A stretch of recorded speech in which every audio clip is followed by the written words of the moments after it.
देश की सियासत एक ऐसे मोड़ पर आकर खड़ी हो गई है कि जहां बीजेपी सांसद ने सीधे सीधे सुप्रीम कोर्ट की ही सियासत के कटघरे में उसको खड़ा कर दिया है। और सिर्फ सुप्रीम कोर्ट को नहीं तो चीफ जस्टिस को भी खड़ा कर दिया है। वक्फ कानून पर सुप्रीम कोर्ट में अभी बहस चल ही रही है कि बीजेपी के 2 सांसदों के बयान पर बखेड़ा खड़ा हो गया। निशिकांत दुबे ने सुप्रीम कोर्ट पर धार्मिक युद्ध भड़काने का आरोप लगा दिया। निशिकांत यही नहीं रुक रहे, एक के बाद एक विवादित बयानों की झंडी लगा दी है उन्होंने। इसके बाद विपक्ष बीजेपी पर टूट पड़ा है। Congress, Samajwadi party, RJD, AIMIM ने जोरदार पलटवार किया है। लेकिन इन सियासी बहसबाजी के बीच में सवाल यह है कि क्या वक्फ एक्ट पर सवाल उठाना गुनाह है? क्या सुप्रीम कोर्ट की सीमा तब तय करना अब राजनीति बन गई है? और क्या वाकई न्यायपालिका आज संसद से ऊपर हो गई है? लेकिन सवाल तो यह भी बैठता है कि आखिर सुप्रीम कोर्ट की गरिमा कैसे राजनीतिक बहस का मुद्दा बन सकती है? क्या बीजेपी सांसदों ने अपनी सीमाएं लांघ दी है?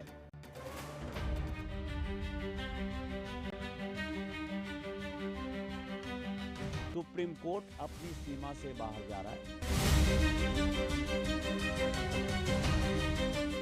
इस संसद का कोई मतलब नहीं है, विधानसभा का कोई मतलब नहीं, इसको बंद कर दो।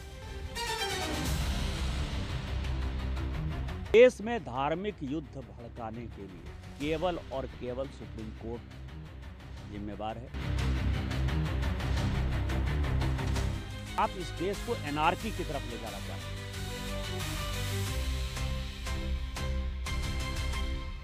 बीजेपी के फायर ब्रांड सांसद निशिकांत दुबे के इन्हीं बयानों ने भूचाल मचा रखा है। जेपी नड्डा की नसीहत के बाद वैसे तो निशिकांत दुबे और दिनेश शर्मा ने चुप्पी साध ली है, लेकिन विपक्ष के बयानों की आंधी नहीं थम रही। और सच्चाई तो ये है, जो लोग दावा कर रहे थे कि 400 पार, और अगर 400 पार हो गए होते तो आपके चैनल तो बंद हो गए होते, या फिर तो वन वे वन कलर में हो गए होते, और सड़कों पर तलवारें और राइफलें घूम रही होती।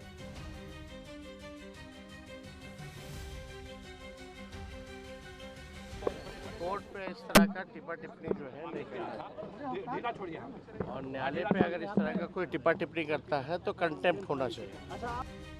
वक्फ कानून के मामले में बीजेपी सांसद ने जब सर्वोच्च अदालत को घसीटा तो कांग्रेस ने जोरदार हमला बोल दिया। राष्ट्रपति हो, उपराष्ट्रपति हो, संसद हो, प्रधानमंत्री हो, संविधान के ऊपर नहीं है। जो संविधान अनुरूप होगा वही काम होगा, वो सबके ऊपर बाध्य होगा, और यही सुप्रीम कोर्ट को अधिकार है। ओवैसी ने भी बीजेपी को कटघरे में खड़ा किया। बीजेपी आइन पर एक फ्रॉड कर रही है और डरा रही है। रिलीजियस वार की धमकी बीजेपी दे रही है। मिस्टर मोदी, कौन रेडिकलाइज हो चुका है बताओ आप? सत्ता में आप हैं, आपके लोग रेडिकलाइज हो चुके हैं। इतना रेडिकलाइज हो चुके हैं कि कोर्ट को धमकी दे रहे हैं, रिलीजियस वार हो जाएंगे। मोदी जी, अगर ये धमकी देने वालों को आप नहीं रोकेंगे, देश कमजोर होगा। शनिवार को जब बीजेपी सांसद निशिकांत दुबे और दिनेश शर्मा ने सुप्रीम कोर्ट पर विवादित टिप्पणी की, उसके चंद घंटे में ही पार्टी ने बयानों से किनारा कर लिया। जेपी नड्डा ने सोशल मीडिया पर साफ करते हुए लिखा, बीजेपी सांसद निशिकांत दुबे और दिनेश शर्मा का न्यायपालिका और देश के चीफ जस्टिस पर दिए गए बयान से बीजेपी का कोई लेना देना नहीं है। ये इनका व्यक्तिगत बयान है, लेकिन बीजेपी ऐसे बयानों से ना तो इत्तेफाक रखती है और ना ही कभी भी ऐसे बयानों का समर्थन करती है। बीजेपी इन बयानों को सिरे से खारिज करती है। बीजेपी अध्यक्ष जेपी नड्डा ने निशिकांत दुबे और दिनेश शर्मा को आगाह करते हुए ऐसे बयान से बचने की नसीहत दी है। उन्होंने आगे लिखा, बीजेपी ने सदैव ही न्यायपालिका का सम्मान किया है, उनके आदेशों और सुझावों को सहर्ष स्वीकार किया है, क्योंकि एक पार्टी के नाते हमारा मानना है कि सर्वोच्च न्यायालय सहित देश की सभी अदालतें हमारे लोकतंत्र का अभिन्न अंग है और संविधान के संरक्षण का मजबूत आधार स्तंभ है। मैंने इन दोनों को और सभी को ऐसे बयान न देने के लिए निर्देशित किया है।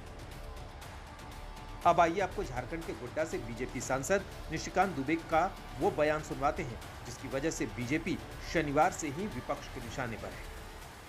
देश में धार्मिक युद्ध भड़काने के लिए केवल और केवल सुप्रीम कोर्ट जिम्मेवार है।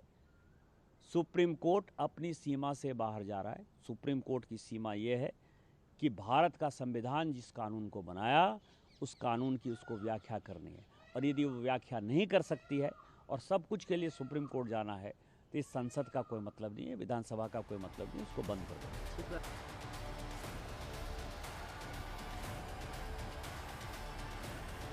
यहाँ पूरा जजमेंट लिखा हुआ है कि राष्ट्रपति का क्या अधिकार है, उपराष्ट्रपति का क्या अधिकार है, प्रधानमंत्री का क्या अधिकार है, हमारे पार्लियामेंट का क्या अधिकार है, हमारे सुप्रीम कोर्ट का क्या अधिकार है, हाई कोर्ट का अधिकार है। जब सब कुछ लिखत पढ़त में है तो तुम नया कानून कैसे बना दिया? 3 महीना कहाँ से लेके आ गए कि राष्ट्रपति को 3 महीने के अंदर फैसला करना है? ये किस कानून में लिखा हुआ है? इसका मतलब ये है कि आप इस देश को एनार्की की तरफ ले जाना चाहते हो, और एनार्की जो है इस देश में बर्दाश्त नहीं होगी। जब नया कानून आएगा, जब नया संविधान का आर्टिकल 142 सुप्रीम कोर्ट को उसके समक्ष आए किसी मामले में असीमित ताकत देता है, लेकिन इसकी व्याख्या भी बीजेपी नेता अपने तरीके से कर रहे हैं। दिनेश शर्मा ने भी विवादों की आग में घी डाल दिया। जो कानून बनाने का काम है वो विधायिका करेगी, यानी संसद करेगा, राज्यसभा करेगा। तो हर चीज अपने आप में वर्णित है कि विधायिका का काम जो था वो वक्फ नियम बन गया। अब कोई भी भारत के संविधान के अनुसार कोई भी संसद को यानी राज्यसभा और लोकसभा को निर्देशित नहीं कर सकता, और क्योंकि राष्ट्रपति के दस्तखत हो चुके, राष्ट्रपति सर्वोच्च है, राष्ट्रपति को कोई चुनौती नहीं दे सकता। कुल मिलाकर ये सारा विवाद सुप्रीम कोर्ट के 2 आदेशों को लेकर है।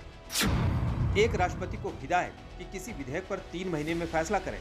दूसरा, वक्फ बोर्ड के 2 प्रावधानों पर सुप्रीम कोर्ट का ऐतराज। इस बीच सुप्रीम कोर्ट के वकील अनस तनवीर ने सुप्रीम कोर्ट के बारे में विवादित बयान देने के लिए बीजेपी सांसद निशिकांत दुबे के खिलाफ अदालत की अवमानना की कार्रवाई शुरू करने के लिए अटॉर्नी जनरल की सहमति मांगी है। लेकिन इतना तो साफ है कि बीजेपी सांसदों के बयान से सवाल उठने लगे कि क्या सुप्रीम कोर्ट अपने अधिकार क्षेत्र से बाहर जा रही है? क्या सांसद अदालत को अपने राजनीतिक एजेंडे में शामिल करना चाहते हैं? क्या बीजेपी सांसदों ने जानबूझकर गैर जिम्मेदाराना बयान दिया? क्या संसद और सुप्रीम कोर्ट की टकराहट लोकतंत्र के लिए खतरा है? क्या निशिकांत दुबे और दिनेश शर्मा ने जो कहा वो बहस का मुद्दा है या संविधान पर हमला? संसद के पास वक्फ कानून पर सुप्रीम कोर्ट ने रोक नहीं लगाई, लेकिन इस मामले में अगली सुनवाई की तारीख जरूर तय है। 5 मई को अगली सुनवाई होनी है। ऐसे में समझना होगा कि संविधान के 3 स्तंभ यानी विधायिका, कार्यपालिका और न्यायपालिका एक दूसरे को संतुलित करते हैं, लेकिन जब एक स्तंभ दूसरे की सीमा पर सवाल उठाए तो लोकतंत्र हिलता है। वक्फ कानून कोई पहला मामला नहीं है जिसे सुप्रीम कोर्ट में चुनौती दी गई है, लेकिन सुप्रीम कोर्ट को कटघरे में खड़ा करना स्वस्थ लोकतंत्र की पहचान नहीं है। यही वजह है कि बीजेपी अध्यक्ष जेपी नड्डा ने अपने सांसदों और नेताओं के लिए लक्ष्मण रेखा तुरंत खींच डाली। आज तक ब्यूरो।